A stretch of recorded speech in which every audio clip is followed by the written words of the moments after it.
Welcome to the HR Happy Hour Work Break. You're here with Trish and Steve. Hey, Steve Bose. Hey, Trish. How are you? I'm good. How are you? I'm well. Thank you. Good. Hey, listen, I want to start the show a new way from here on out. Are you ready to hear this? Because I haven't told you. Sure. All right. So when we do the podcast, you always have this random question, and I don't get to know what it is. That is true. Right? Question of the day. Yes. Question of the day. Sometimes it throws me way off. Sometimes they're super funny. Sometimes they're really serious. I never know what to expect. So I want to start the work break and like flip the tables on you. I want to do like a would you rather. Okay. Good with that? Fair enough. All right. So for today's first would you rather, because there's a website. Did you know that? Like dedicated to this? I'm familiar with this because I will admit to having some external assistance sometimes on coming up with my questions of the day. So I've seen the would you rather things. Yes. Okay. All right. Well, anyway. All right. So today's would you rather is would you rather be abducted by an alien or thrown in jail for a crime that you did not commit? Oh, alien. Got to go alien. That's a much better story to tell. I mean, I'm assuming I don't know. Come back? Yeah, I'm assuming eventually you can get away or get free or, go on, TMZ and tell that story. Yeah, alien. Yeah, no that's doubt. probably true. I didn't think about that. Yeah, I think you're right. I think I'd go with the alien too. So, all right, good stuff. Well, listen, what do you got going on today? I've been just busy on calls most of today. So yeah, I've got a super busy day coming up. Actually, my day's really backloaded. But I was looking for when you messaged me to start the show, I had to go find a different shirt to put on as I was not really dressed for video.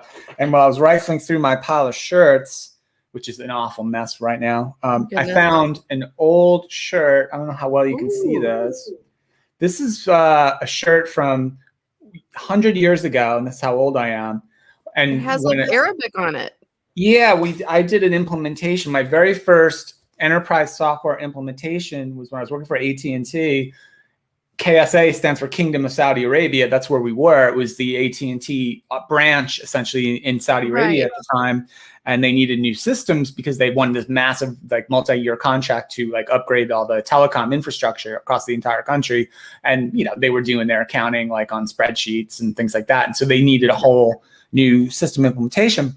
But it just reminded me of the time when you did projects at work, like, this wasn't the only one. It's the only one I saved because it's kind of a cool shirt. But we made T-shirts. We had to make T-shirts for like software implementation projects, right? Were we like a sorority or something? I mean, come on. It was so crazy. So do you have any of those like T-shirts from old companies, Trish? Any swag like that? Has a little Saudi Arabia on the front. I do. Maybe not for a project because I always worked in human resources. So, but definitely like from teams within the companies, that sort of thing. Yeah. So I brought it out too just to show because it's kind of a cool shirt. I have not worn it. This is literally a shirt from 1995. So the shirt is 26 years old. I have got my scissors, Trish, and after the show, I'm cutting the sleeves off of the shirt. And I'm putting it into the sleeveless shirt rotation for the rest of the summer. Wow, the shirt's no good. It's a 26-year-old shirt I've worn maybe 3 times. So but I thought it was funny when I found it. I hadn't seen it. Well, you know what? That's okay. So obviously we don't talk about what we're going to bring up. One of the things I wanted to talk to you about, because after you had given us, kind of the jobs report updates, and the JOLTS update and everything, I happened to be watching, I think it was CNBC, and they were talking about sort of the same thing because they copy us a lot. But anyway, I know that they're probably watching right now, CNBC, for your next. But they were talking about all the quits, which of course was a thing you were talking about, which I wanted to ask you because I know that you've got you didn't start in HR technology even. And so it's interesting you bring up kind of your past life as an employee, like with accounting systems. But I guess my question was going to be like, a lot of people right now are looking at changing careers is what they're saying. Like, this is no better time. And that's why they're saying that the quits rate is so high, because people are feeling like, I've always wanted to try to do something else. I'm just going to go for it. Right. They interviewed several people and everything. So I was going to bring up you and ask if you'd maybe talk a little bit about kind of, with kids going off to college and everything, like you obviously majored in finance, right? Yes, I did. And then, so how do you go? Like, how do you go from doing that, working for AT&T, right? You're in a global position, you're implementing accounting and finance systems, to HR? Like, what was that connect for you? Because I think a lot of times people wonder, how do people get into HR in any capacity? Yeah, it's for fairly straightforward. I was doing the accounting system thing for quite a long time, and I did it for a couple of different companies. I did it as an independent person for a while too, and I had a client who was kind of like a lot of companies do. They roll out enterprise technology in phases, and so they had done the accounting and finance and accounts payable and accounts receivable bits first, and then they were going to roll into HR and payroll second, and kind of talent stuff. Using the same platform. And I had a good relationship with them, and they just wanted me to stay to help them as a consultant continue to do this. So I basically kind of learned how to implement HR and payroll systems like on that account.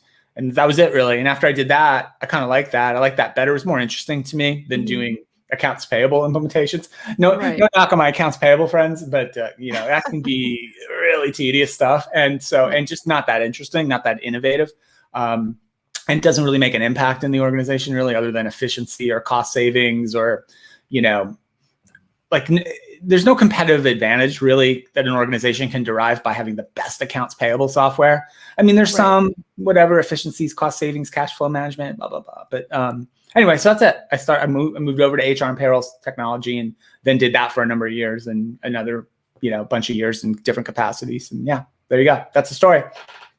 No, thank you. I'm glad that you're telling that, because I think a lot of times, whether you're a student, obviously your son's in college, my kids are getting ready for college. There's a lot of talk about that. And again, people maybe who are entering the workforce and you think you're stuck into one thing, or you think you know what you want. And when I think about like your story, or even as I was sitting in, so I got my Nebraska shirt on.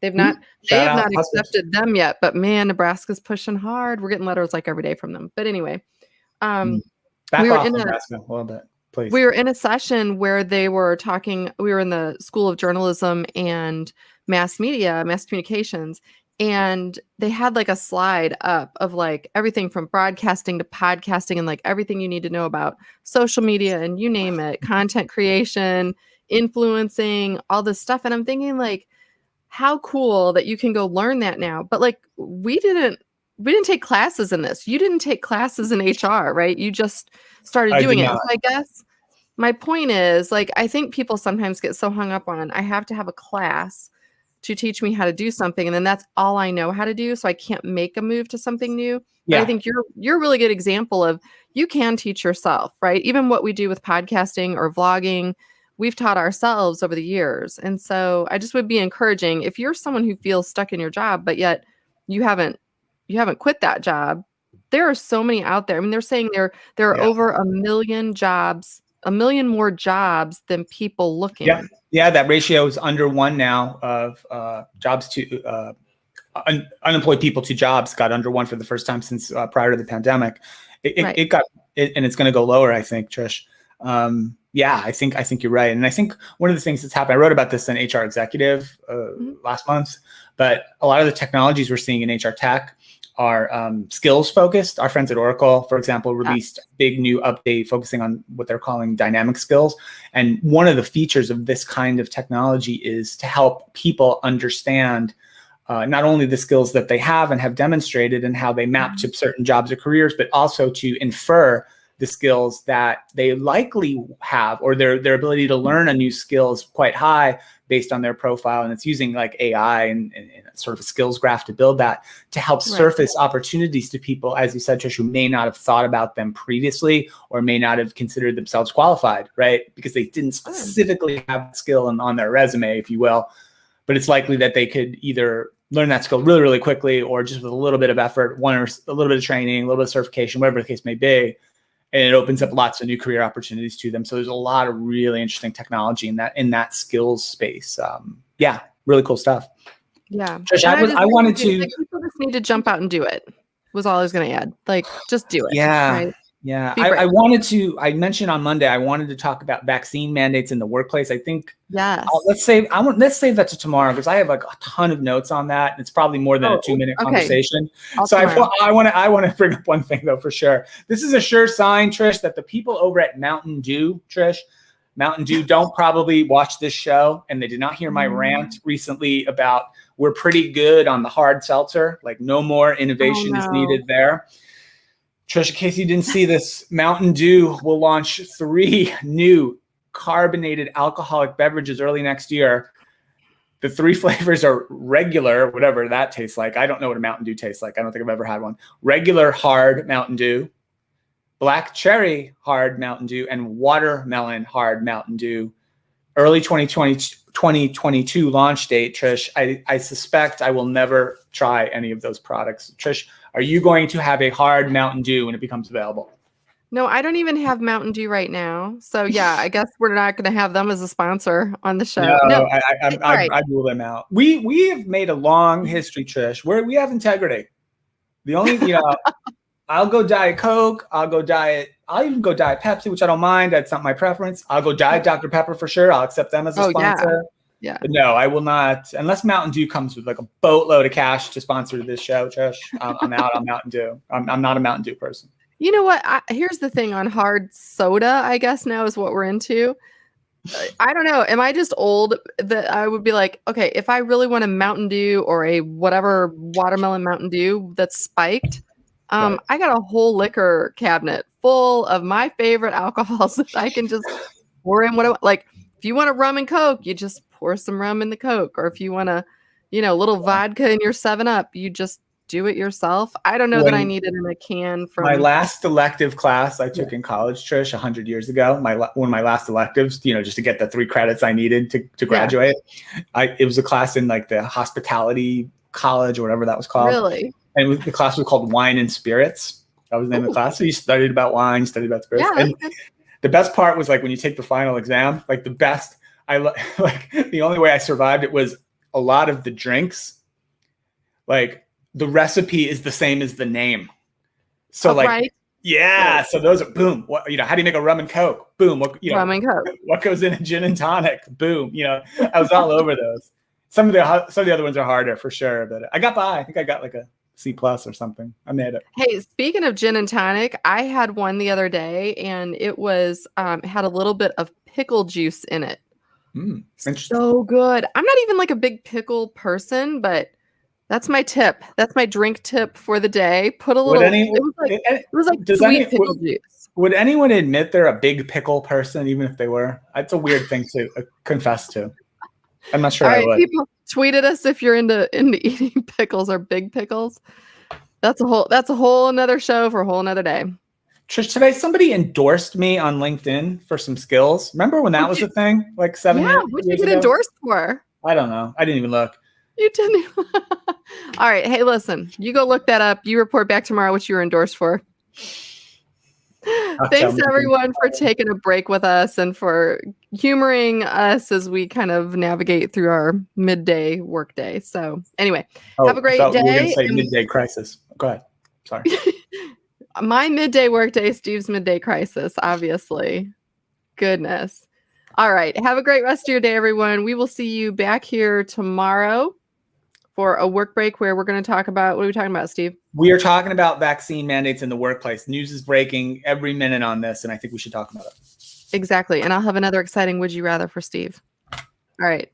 See you all tomorrow.